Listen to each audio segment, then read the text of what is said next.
Bonjour à tous. Nous nous trouvons en cette fin 2024, comme vous pouvez le voir sur ces images, à Washington DC, dans la capitale américaine. Nous couvrons probablement le plus grand congrès au monde de rhumatologie, appelé ACR. Aujourd'hui, nous allons parler d'une maladie assez peu connue, qui est le lupus. Et j'ai la chance de recevoir la docteure Alice Horisberger. Elle est médecin au service d'immunologie et d'allergologie au CHUV.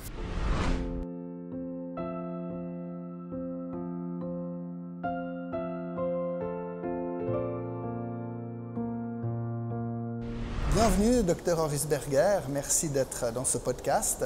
Merci beaucoup de l'invitation. Voilà, alors on va parler du lupus. Donc, ma première question, c'est qu'est-ce que le lupus en fait? Alors, c'est des fois difficile effectivement à expliquer, mais donc on commence en général par dire que le lupus, c'est une maladie auto-immune. On pourra peut-être détailler un peu plus ce que c'est après. C'est une qui peut à peu près affecter n'importe quel organe dans le corps et qui se manifeste de façon très différente d'une personne à l'autre, ce qui rend justement la définition du lupus un peu difficile. Difficile, ouais, d'accord. Parce que est-ce correct qu'il existe en fait 3 formes de lupus, ce que détaille par exemple la Mayo Clinique. Donc j'ai noté les lupus érythémateux cutanés, LEC, l'abréviation, puis en anglais c'est CLE, lupus érythémateux disséminé, LED et le lupus tuberculeux. Est-ce qu'on travaille toujours avec ces 3 types de lupus? Alors, je dirais peut-être pas tout à fait exactement de cette façon-là. Peut-être il y a une chose que je vais dire. En général, on considère maintenant qu'il y a probablement autant de formes de lupus qu'il existe de patients avec lupus. Donc, chacun a une version un peu différente du lupus. Heureusement, on arrive à regrouper quand même certains patients qui ont certaines manifestations communes, mais c'est une maladie extrêmement variable. Le lupus, mais c'est vrai qu'on stratifie quand même souvent encore les patients en lupus cutané, qui sont des patients qui ont une atteinte cutanée qui est vraiment isolée. On retrouve en général dans le sang les biomarqueurs du lupus, mais pas nécessairement. Et voilà, ça reste un groupe qu'on a tendance encore à garder de côté. Je ne sais pas si c'est tout à fait juste ou si c'est en fait simplement une partie du spectre de la maladie. Puis après, il y a le lupus systémique qui peut à peu près faire tous les types de manifestations, généralisées exactement, dont les atteintes cutanées. Donc on peut avoir des patients avec un lupus systémique qui ont les mêmes types d'atteintes cutanées que ceux qui ont des lupus cutanés, seuls. Donc mais le lupus systémique en général, ça couvre vraiment tout type de manifestation du lupus. Et puis, alors le lupus tuberculeux, c'est autre chose. Je dirais que c'est plus tellement une appellation qu'on utilise actuellement et c'est en fait pas du tout lié à la même maladie. Donc le lupus systémique et le lupus cutané, c'est vraiment, comme j'ai dit avant, c'est une maladie auto-immune. Dont on pourra parler plus après. Quand on parle de lupus ou quand on parlait de lupus tuberculeux, c'est en fait des complications de la tuberculose qui affectaient le visage et en fait toutes ces maladies-là ont pris le nom du lupus. À un moment donné, il y a différentes explications historiques, mais une d'entre elles, c'est parce que ça faisait comme des morsures de loup au niveau du visage. Voilà. Et donc, c'est pour ça qu'on a eu l'appellation lupus tuberculeux, qui était en fait... le loup, exactement, lupus, tout à fait, ouais. Exactement. Et donc, il y a un peu ces faux amis avec les terminologies de lupus. Il y a le lupus tuberculeux, qui est justement avec ses atteintes plutôt liées des manifestations cutanées du lupus. Et puis il y a aussi, des fois on parle aussi de lupus pernio, qui est une manifestation aussi du visage cutané, qui est une complication de la sarcoïdose, qui est un autre type de maladie. Mais je dirais que ces choses-là, c'est des pathologies différentes. Mais en Suisse, parce que notre audience est surtout en Suisse ou en France, on a quand même peu de cas de tuberculose, donc peu de cas de lupus tuberculeux aussi. Ah oui, alors personnellement, je n'ai jamais vu de lupus tuberculeux. Donc, disons que c'est quelque chose qu'on a appris. Et puis, je dirais que c'est plus tellement une terminologie qu'on utilise, en tout cas, que je n'ai pas tellement. Voilà. Alors, restons peut-être sur ces 2 premières formes de lupus. Voilà. Revenons justement sur l'idée d'une maladie auto-immune. Donc on peut dire, ça s'attaque soi-même, hein. C'est pas toujours facile à comprendre. Un peu comme si les cellules immunitaires sont mal programmées. Comment vous expliquez à vos patients un peu plus rester dans un langage assez simple. Alors on essaye en général d'expliquer aux gens le concept des maladies auto-immunes comme le fait qu'on a tous un système immunitaire et il est là vraiment pour nous défendre contre les infections en premier lieu, on dit comme ça, mais aussi contre les cancers et puis contre tout élément en fait externe pathogène, on dirait comme ça. Maintenant, dans les maladies auto-immunes, ce qu'on voit, c'est qu'en fait, le système immunitaire qui est habituellement là pour se défendre contre des choses externes, néfastes, ou bien justement contre des tumeurs, s'attaque en fait contre des cellules qui sont a priori tout à fait normales, donc qui s'attaquent contre soi. À tort, en fait. À tort, exactement. Et donc, c'est ça qu'on entend par maladie auto-immune. Le spectre des maladies auto-immunes est extrêmement vaste. Le lupus, c'est une pathologie, mais en fait, il y en a plein d'autres. Il y a des maladies auto-immunes qui touchent plus certains organes, d'autres qui ont plus une forme justement multisystémique, donc touchent plusieurs organes. Mais le principe et l'idée est toujours la même, c'est que le système immunitaire s'attaque contre soi. D'accord.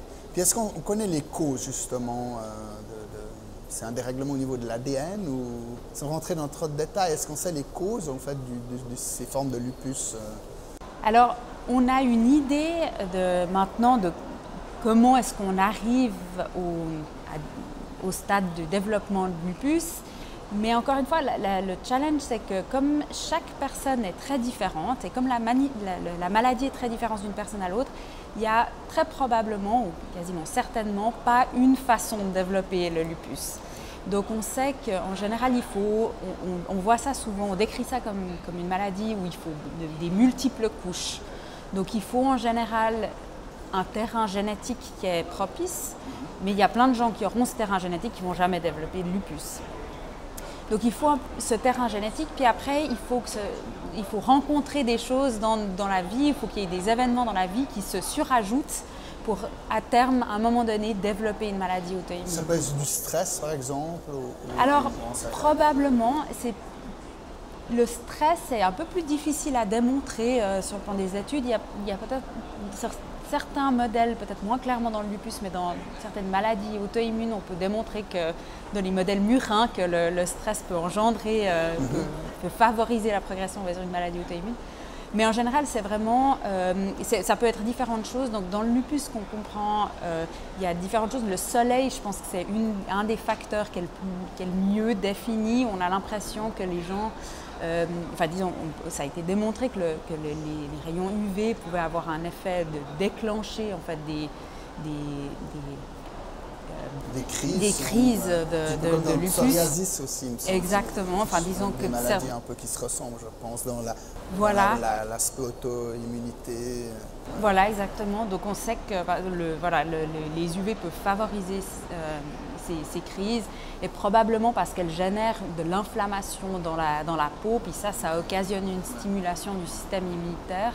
Puis si on se dit qu'on a déjà certains gènes ou certains traits qui favorisent le système immunitaire à être trop activé facilement, il suffit qu'on ait un peu d'irritation sur la peau, puis ça pourrait potentiellement déclencher ça. Mais après, il y a plein d'autres facteurs. Probablement, on pense que le tabagisme, ça joue un rôle, l'hygiène de vie, les éléments classiques qu'on entend, comme l'obésité, le tabagisme, la mauvaise nutrition, tous ces éléments, ça participe probablement. Ce sont des facteurs. Puis après, il y a tous les facteurs viraux. Donc, on sait que l'EBV ou le virus de la mononucléose, il augmente potentiellement un peu le risque. Et puis il y a plein d'autres virus. Voilà. Et donc, en fait, toutes ces couches, un terrain génétique, plus des virus, plus du stress, plus plein de facteurs. C'est une maladie complexe. Au bout d'un moment, ça aboutit à une maladie auto-immune.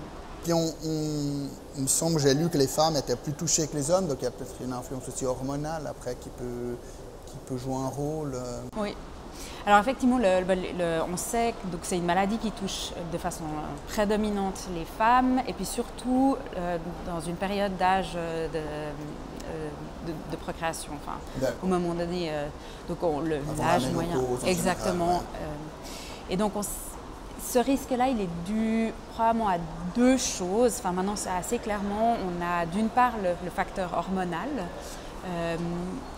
la progestérone notamment, et les changements dans les hormones, la grossesse c'est un facteur de risque, des fois la période après la grossesse ça peut être un facteur de risque pour des poussées. Donc on sait clairement les modulations hormonales ont une importance. Mais maintenant de façon assez claire, on a de plus en plus d'évidence aussi que le double X, le fait d'avoir chez les femmes on a 2 X dans le chromosome alors que les hommes ont XY. Et chez les femmes, comme il y a 2 X, normalement, il y a un X qui doit être un peu mis sous silence, sous stand-by, pour que les informations des gènes proviennent principalement d'un X. Mais on se rend compte qu'en fait, maintenant, il y a des évidences qu'il y a certains aspects qui font qu'on n'arrive pas très bien à mettre sous silence, et notamment dans les pathologies auto-immunes comme le lupus, on ne met pas très bien en silence ce deuxième partie. C'est l'épigénétique, je crois, qui est devenu assez compliqué. Voilà, notamment tous ces aspects-là. Pour activer un gène ou non. Oui, alors tous ces aspects-là font qu'on a tendance à peut-être surexprimer des choses qui sont sur le X et qui peuvent participer en fait à l'inflammation. Donc on a l'impression que le fait que les femmes soient plus affectées soit vraiment lié à ces 2 aspects. D'accord. Passionnant, mais peut-être assez complexe pour les non-spécialistes. Venons-en justement aux symptômes. Quels sont les principaux symptômes du lupus érythémateux, disséminé ou systémique? J'avais noté arthrite, troubles cutanés. Vous avez déjà parlé des troubles de la peau cutanés typiques. Parce que là, je vous coupe, mais on a un concert un congrès de rhumatologie aux États-Unis. Oui. Donc ça montre quand même qu'il y a un aspect rhumatologique important dans les symptômes. Oui, alors tout à fait.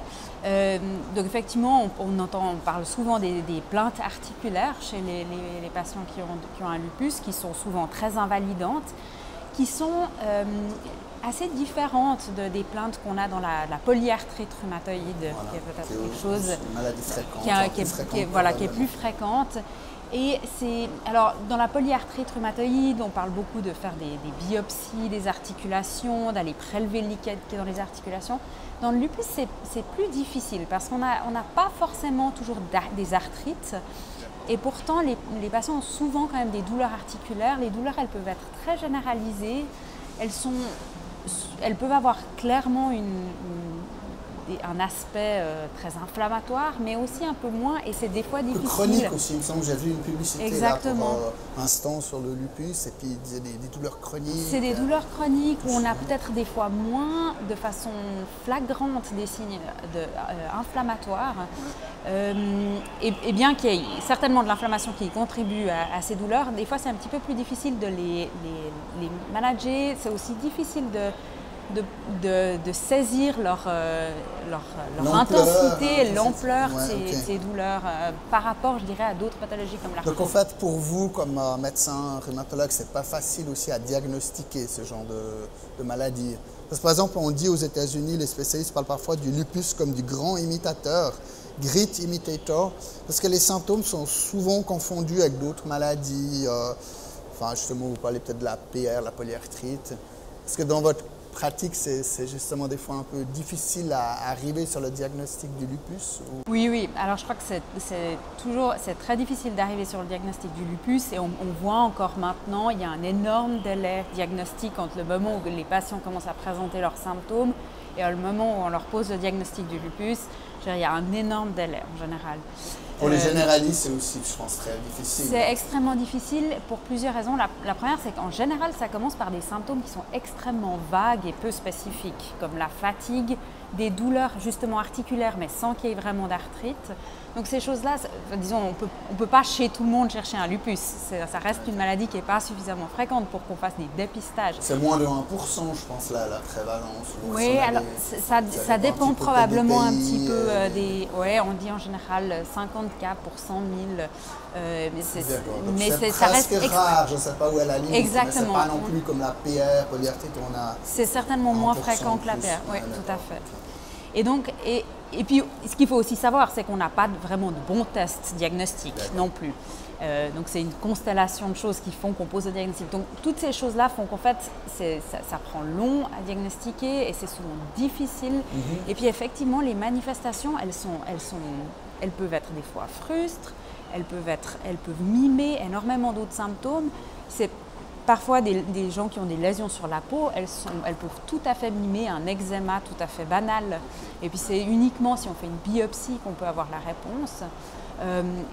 Même chose, effectivement, les gens peuvent traîner avec de la fatigue et des choses comme ça. Et puis si on fait... Et puis voilà, on a rien de plus. On peut avoir des gens qui ont des atteintes neuropsychologiques qui sont aussi extrêmement difficiles à diagnostiquer et qui peuvent prendre des années avant qu'on pose un diagnostic de lupus. Puis parfois, j'ai noté aussi que même le lupus, il peut être asymptomatique, alors c'est peut-être moins, je veux dire, utile dans la peau du patient, parce qu'effectivement, si par exemple j'ai un lupus, je n'ai pas de symptômes. Comment vous voyez cette idée d'une maladie donc sans symptômes? Est-ce que c'est peut-être, ça annonce que dans le futur, il peut y avoir des symptômes aussi? Alors, je pense qu'il y a deux choses. Alors, il y a des maladies. Il y a effectivement des gens qui ont... Alors, pour diagnostiquer un lupus, à l'heure actuelle, il faut avoir des symptômes, ou en tout cas, il faut avoir des manifestations. D'accord. Il y a certaines choses qu'on ne ressent pas, mais voilà, ou des atteintes du rein. Disons, il faut une manifestation. Mais c'est vrai que donc, il y a des gens qui ont aucun symptôme, mais qui ont plein d'anticorps dans le sang, des anticorps qui sont les mêmes que ceux qu'on voit dans le lupus. Ces patients-là, en général, surtout si les anticorps sont élevés, s'il y a plusieurs types d'anticorps, ils sont plus à risque de développer le lupus.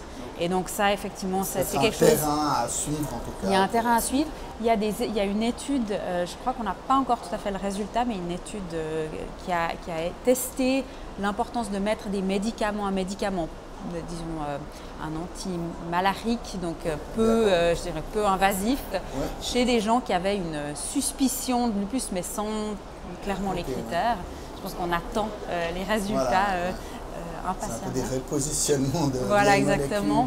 Est-ce qu'il faut traiter plus tôt? Mais après, dans la question des patients qui ont des lupus asymptomatiques, il faut faire attention à l'atteinte rénale qui peut être totalement asymptomatique du point de vue du patient. Et on peut la voir uniquement si on mesure les protéines dans les urines. Enfin voilà, si on regarde uniquement les urines, la fonction rénale. Et donc on peut avoir, je dirais que ce n'est pas la majeure partie enfin ça reste une petite minorité, mais on pourrait potentiellement avoir des gens qui ont très peu de symptômes et une atteinte rénale. Ah ouais, voilà. J'imagine comme on pourrait qualifier une complication en fait. Voilà, exactement. C'est grave potentiellement. Voilà, tout on à a fait. beaucoup avec les maladies auto-immunes, là on va faire aussi une vidéo sur la goutte, on voit qu'il y a des complications des fois, donc c'est peut-être aussi il faut faire attention. Oui, mais justement, venons-en maintenant au traitement, vous parliez des anticorps, donc les anticorps peut-être pour le public qui nous regarde, on pourrait définir ça comme une protéine, enfin c'est une protéine qui va attaquer, comment justement aussi vous... Parce que les traitements maintenant, c'est beaucoup d'anticorps, il me semble, contre le lupus. Mais comment on peut expliquer ça aux patients? Qu'est-ce que c'est? Des injections aussi Oui, tout à fait. Alors je pense dans le monde des maladies auto-immunes systémiques, maintenant on a compris que de mettre des traitements immunosuppresseurs qui étaient très vaste, très général, qui diminue tout le système immunitaire, c'était associé à des effets secondaires. Donc je pense sur ces 20-30 dernières années, il y a vraiment eu un énorme effort pour essayer de trouver des cibles bien plus spécifiques qu'on pouvait avoir. Je pense dans d'autres pathologies auto-immunes comme la polyarthrite rhumatoïde, la spondylarthrite, on a maintenant, je pense, un assez grand arsenal thérapeutique avec ces traitements d'anticorps justement. L'avantage de ces anticorps, c'est qu'on les utilise pour cibler une partie très spécifique du système immunitaire. Et puis, voilà, ça va cibler et puis avoir un impact que sur une partie du système immunitaire. Et ça, je pense qu'on a maintenant, il y a eu vraiment une révolution dans le milieu justement de la rhumatologie avec ces types de traitements. Dans le lupus, on est un peu derrière tout le monde. Peut-être moins de moyens aussi, s'il y a moins de monde. Moins de moyens, s'il y a moins de monde.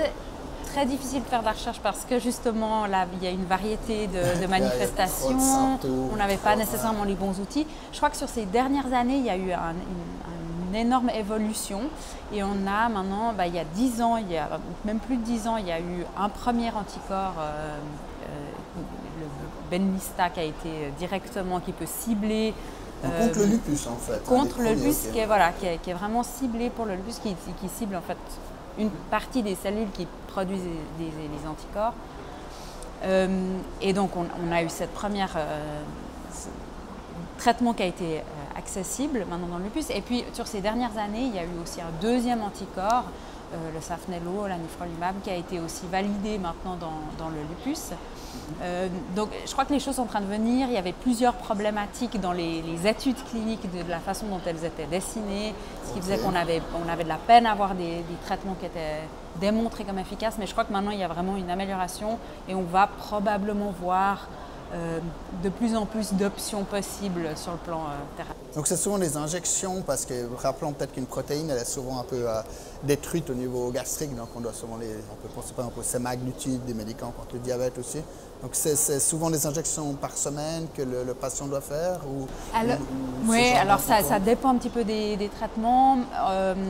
Soit ça peut être par voie intraveineuse, alors ça c'est vrai que c'est un tout petit peu plus contraignant parce qu'il faut venir dans les centres médicaux qui le font. Soit ça peut être par voie sous-cutanée et puis ça peut être fait à domicile. En général, c'est pas vraiment des comprimés parce que je crois que justement c'est non, pas alors très bien effectivement, oui, tout à fait. Au niveau gastrique. Et, oui, c'est vrai que par exemple, si on voit, on est au congrès ACR, donc cette année à Washington en 2024. Dans ces congrès, pour ceux qui ne savent pas, il y a une partie où il y a des stands de l'industrie pharmaceutique et puis presque tous les stands, c'est maintenant des anticorps en fait, à ce qu'on peut voir. Donc oui, alors tout à fait. C'est la biologie qui a un peu dépassé la chimie, si on veut. Alors oui, je pense qu'il y a aussi ce qu'on appelle des petites molécules qui restent d'intérêt. Il n'y a pas uniquement les anticorps qui sont qui sont maintenant utilisés. Il y a aussi d'autres, on pense aux JAK inhibiteurs, toute cette famille de médicaments. C'est un arsenal quand même. Il y a quand même un choix. Et puis, encore une fois, je pense que dans les maladies rhumatismales, comme on les appelle parfois, avec la polyarthrite, toutes les spondylarthropathies, les arthrites associées au psoriasis, ça, il y a vraiment un choix de plus en plus large de ces différentes thérapies qui sont, en fait, je pense, plus que de dire que maintenant il y a de plus en plus de thérapies monoclonales, c'est surtout qu'on a de plus en plus maintenant des thérapies ciblées. Et c'est ça la différence avec les traitements généraux qu'on avait avant. Et puis je pense que le lupus est un peu en retard, mais je pense qu'il y a vraiment une évolution. On va gentiment, je pense, aller vers plus d'options thérapeutiques. Puis d'un point de vue aussi, peut-être s'il y a des crèmes, peut-être que le lupus est aussi traité dans des congrès de dermatologie, j'y pense à l'instant. Donc est-ce que vous conseillez aussi des crèmes, c'est des corticoïdes ou par exemple la personne qui aurait des taches rouges, un peu justement comme trace du loup, qu'est-ce que vous recommandez ou vous prescrivez en général Oui. Alors je pense que là, ça dépend vraiment de la sévérité de l'atteinte et puis de l'extension de l'atteinte. On peut effectivement, des atteintes cutanées qui sont relativement localisées peuvent tout à fait être traitées par des traitements topiques à base de corticoïdes dans un premier temps. Et puis après, on a des choses qui sont un peu plus ciblées. Et puis parce qu'on essaye évidemment de pas... La cortisone, y compris sur la peau, elle a toujours des effets secondaires. Donc on essaye toujours d'avoir des traitements qui permettent d'épargner ça. Il existe aussi effectivement des traitements qui modulent le système immunitaire par voie topique. Donc ça, c'est tout à fait quelque chose qu'on peut voir. Je dirais que probablement, de mon expérience, c'est un peu plus rare qu'on les utilise parce qu'on arrive, du moment qu'on a des atteintes multisystémiques, on va plus facilement aller vers des traitements du système immunitaire plus globaux qu'on va devoir prendre par voie orale, par injection. Et puis ça, en général, ça va aussi améliorer la Voilà, peau. c'est ça que je me dis, c'est que justement, si on a le bon traitement, tous les symptômes devraient en général, diminuer. Voilà, ce serait peut-être plus un traitement d'appoint. Et puis je pense que c'est quand même une maladie où il y a beaucoup de travail interdisciplinaire. De toute façon, il me semble ce que vous faites dans des grands hôpitaux comme le CHUV. Donc j'imagine qu'il y a des spécialistes en immunologie, en dermatologie. Oui, alors je pense que ça, c'est essentiel qu'il y ait une sorte de communication entre les différents spécialistes. Évidemment que ça va toujours dépendre de quel organe est touché. Et ça, c'est vraiment très important qu'il y ait une coordination en fait, entre les différents. Parce que les gens ne se rendent peut-être pas compte, mais quand on est dans un congrès ici, il y a des centaines, des milliers d'études. Et puis il y a encore le congrès européen. C'est quand même très compliqué de suivre la recherche de façon... Oui, tout à fait. On ne peut pas tout savoir. Et puis, oui, tout à fait. La quantité de données qu'il y a... Et il faut imaginer que dans ce congrès de rhumatologie, il y a énormément de recherche qui se fait sur le lupus, mais dans un congrès de néphrologie, il y a aussi toute une part de recherche dans le lupus. Dans un congrès de dermatologie, c'est pareil. Dans nos congrès d'immunologie clinique, on voit aussi ça. Donc, je crois que voilà, il y a vraiment différentes. Je pense qu'il y a plein de gens de différents secteurs qui s'intéressent à cette maladie. Et donc, je pense que c'est une bonne chose parce que c'est comme ça qu'on pourra faire avancer. J'imagine à l'échelle du monde, ça représente quand même beaucoup de patients. Alors, c'est peut-être moins d'1%, mais sur 8 milliards d'habitants, ça reste un chiffre quand même important. Ouais, puis justement, dans ce genre de congrès, cette année, est-ce qu'il y a des nouvelles informations, on en a déjà un peu parlé, qui ont retenu votre attention, peut-être de nouveaux médicaments, nouvelles façons de voir la maladie, ou par exemple là à Washington, est-ce qu'il y a des choses qui ont retenu votre attention? Oui, alors je crois qu'il y a pas mal de choses qui ont retenu mon attention. Je pense que je n'aurai pas le temps de les faire toutes. Non. Donc je pense qu'il y a vraiment maintenant un gros travail sur comment diagnostiquer plus précocement le lupus. D'accord, ça, en essayant de trouver justement différents biomarqueurs, alors soit dans le sang, soit sur la peau. Il y a des évidences que même des gens qui sont dans un stade, on dirait, de pré-lupus, justement, qui n'ont pas encore vraiment tous les signes, mais qui sont déjà un peu suspects d'avoir un lupus, on peut déjà voir des altérations dans la peau, on peut voir certaines altérations dans le sang. Donc je pense que ça, c'est vraiment quelque chose qui va être... C'est un peu la médecine du futur. Hein. On voit aussi en oncologie. Exactement. Comment on peut arriver plus tôt. Là, j'avais dire que ça va aider justement après, parce que ça devient vite complexe. Il y a plein de biomarqueurs et puis il faudra monter le profil. Exactement. Puis après, il y a évidemment, maintenant je pense qu'on a, sur ces dernières années, il y a un énorme intérêt dans l'atteinte rénale du lupus, parce que ça reste l'atteinte, je dirais, la plus fréquente, la plus sévère, fréquente parmi les différentes manifestations. Ça peut être très grave. Ça peut être extrêmement grave, et puis les gens peuvent développer une insuffisance rénale terminale. Donc il y a vraiment un enjeu énorme autour de ce type de manifestation. Et puis alors, la mauvaise nouvelle, c'est qu'on se rend compte que les marqueurs qu'on utilise à l'heure actuelle, comme les protéines dans les urines, c'est très mauvais en fait pour diagnostiquer ou pour prédire la maladie. Et la bonne nouvelle, c'est un mauvais pronostic si on veut. Exactement. Mais la bonne nouvelle, c'est qu'on a maintenant on met en évidence des biomarqueurs dans les urines qui permettent de beaucoup mieux comprendre ce qui se passe au niveau du rein. Avec l'idée, évidemment, le rêve à terme de pouvoir se passer de devoir faire une biopsie rénale. Alors, ce sera probablement jamais possible à 100%, mais on peut peut-être avoir des outils. Je trouve que c'est assez douloureux, une biopsie rénale, ça prend du temps pour les patients qui regardent, ou il faut aller de toute façon dans un hôpital Alors oui, évidemment, la biopsie rénale, évidemment, déjà on ne peut pas la faire toutes les semaines, hein, ça reste un geste invasif, il y a des risques de complications, on peut saigner, enfin ça reste un geste, donc comme n'importe quelle biopsie, on est plus à risque de saigner, on peut faire... Voilà, exactement, ça reste quelque chose de pas... Mais non, on peut toujours saigner dans le rein, enfin disons, il y a des complications, on peut faire des infections, donc c'est pas quelque chose qu'on peut faire toutes les semaines juste pour avoir une idée de comment ça se passe dans le rein. Et je pense d'avoir ce qu'on appelle qui sort parfois comme terminologie, c'est une biopsie liquide, comme c'est appelé, c'est d'essayer d'avoir c'est d'avoir des marqueurs dans les urines et potentiellement à terme dans le sang. Dans les urines, c'est encore plus simple que dans le sang, hein. Il y a encore moins. Je crois qu'une prise de sang, en général, ça fait pas mal. Voilà, tout à fait. Mais je pense que c'est deux voies, le sang et les urines, ça reste des choses qu'il faut explorer sur le plus long terme pour essayer de trouver des marqueurs de suivi. Ouais, ça serait...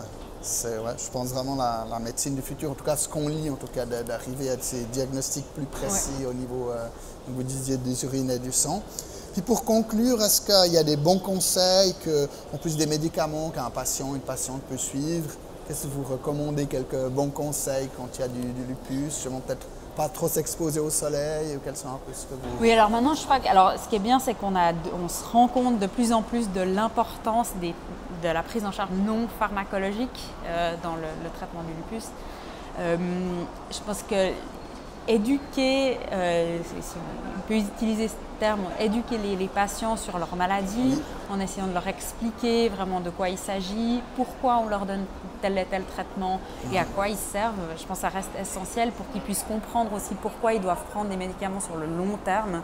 c'est jamais facile pour personne de faire ça. Et donc ça, c'est l'éducation de la maladie et de la raison des traitements, c'est quelque chose c'est un pilier, je pense, de la prise en charge des patients lupus. Après, il y a tous les aspects de la prévention. Effectivement, la protection solaire, ça c'est quelque chose qu'on recommande à tous nos patients et c'est essentiel. La protection solaire maximale. Voilà, exactement. C'est une protection solaire maximale qui est recommandée. Et voilà, ça c'est vraiment d'une grande importance parce qu'on sait très clairement. Peut-être l'été, on disait à l'époque 10h à 2h de l'après-midi, je ne sais pas si c'est toujours le cas, enfin éviter peut-être le plein soleil. Alors effectivement, il faut éviter au maximum l'exposition solaire. Le désavantage de ça, c'est que ça amène souvent les patients à avoir des carences en vitamine D. Et donc c'est aussi important, c'est une autre chose auquel il faut penser, c'est donc toute la substitution dans les carences en vitamine D. Et donc ça c'est un petit peu les deux choses qui sont importantes. L'activité physique aussi, c'est quelque chose qui est recommandé dans un contexte soutenu. Voilà, ça c'est toutes des choses, je pense, qui ne sont pas nécessairement discutées à chaque consultation parce qu'on n'a pas toujours le temps. Mais c'est pour ça que c'est important d'informer les patients sur ce qui est bien pour leur pathologie, qu'ils puissent rappeler peut-être parfois leur médecin de discuter de ces aspects là pour leur prise en charge. Mais après, je ne sais pas si ça a un impact sur l'immunité peut-être, en faisant du sport, de l'exercice, peut-être directement ou indirectement. Tout à fait. Alors sur l'immunité, il y a certaines pistes potentiellement, mais on sait par exemple assez clairement que donc les patients qui ont un lupus se plaignent majoritairement de fatigue et on sait que par exemple l'activité physique, c'est une des seules choses qui a démontré un effet bénéfique sur la fatigue des patients. Donc il y a des choses comme ça qui sont utiles et puis peut-être qui nous échappent un peu plus ou on n'arrive pas à expliquer exactement les détails de comment ça module le système immunitaire, mais en termes de qualité de vie des patients, ça peut avoir un bénéfice. D'accord. Puis en préparant l'émission, vous me disiez qu'il y a une association que vous vouliez peut-être renforcer ou on mettra le site, le lien internet. Oui, alors tout à fait, parce qu'effectivement, là, on a parlé rapidement du lupus. Il existe l'association du lupus européen qui a fait des réponses à des questions justement de tous les jours pour les patients qui ont un lupus sur le traitement, la prévention, les différentes manifestations et tout ça, qui se retrouvent sur un site qui s'appelle lupus100.com, je pense. Et ça, j'encourage vraiment, en tout cas, je propose ça à mes patients, j'encourage vraiment les gens à aller voir ce site parce qu'il y a ces réponses à ces questions qui sont dans, je crois, toutes les langues européennes. Et voilà, et qui ont été faites avec une discussion avec des médecins. Donc, c'est des choses qui sont fiables et le but vraiment de ce site, c'est d'essayer de limiter la mauvaise information. Voilà. Donc, je pense que c'est vraiment un site important à connaître quand on a le lupus. Bon, on mettra le lien dans la description aussi. Merci beaucoup, Dr Risberger, pour cette interview. Et puis, bonne fin de congrès. Merci beaucoup. Merci. À bientôt pour une nouvelle vidéo sur creapharma.ch. Au revoir.